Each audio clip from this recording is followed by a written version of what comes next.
দেখুন, যদি আপনি দেখছেন আপনার সময় একদমই ভালো যাচ্ছে না, আপনার দুর্ভাগ্য আপনাকে পিছু ছাড়ছে না, আপনার সৌভাগ্য আপনার হাতের মধ্যেই আছে, কি করবেন? ছোট দুটো উপায় আমি আপনাদের বলে দিচ্ছি, এই উপায়গুলি আপনারা করে নেবেন।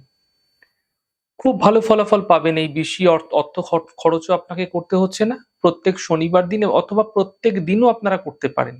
আপনারা কি করবেন? চিনিকে ভালো করে গুঁড়ো করে নিন। ভালো করে চিনি গুঁড়ো এবং আটার গুঁড়ো সমপরিমাণ মিশিয়ে একটি কৌটোর মধ্যে রেখে দিন। প্রতিদিন যেকোনো গাছের গোড়ায় অথবা যেখানে পিঁপড়ে আসা যাওয়া করে এরকম জায়গায় আপনারা প্রত্যেকদিন পিঁপড়েকে খেতে দিন। অথবা গৃহের বাইরে কোনো একটি কোণে রেখে দিন যেখানে পিঁপড়ে আসতে পারে এরকম এরকম জায়গায়। কালো পিঁপড়ে যখন খাবে আপনার জীবনে যত দুর্ভোগ চলছে না তা ধীরে ধীরে দেখবেন দূর হয়ে যেতে আপনি দেখতে পাবেন।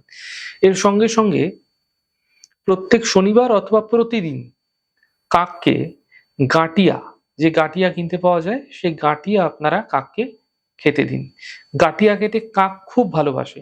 এই প্রক্রিয়া প্রত্যেকদিন করে যান। একটু ধৈর্য ধরে করুন। এতে আপনাদের দুর্ভাগ্য যা আপনার পিছু আ মানে ছাড়ছিল না, কোনো না কোনোভাবে দুর্ভাগ্য লেগেই ছিল সমস্ত কাজে, সেই দুর্ভাগ্য ধীরে ধীরে দূর হতে আপনারা দেখতে পাবেন।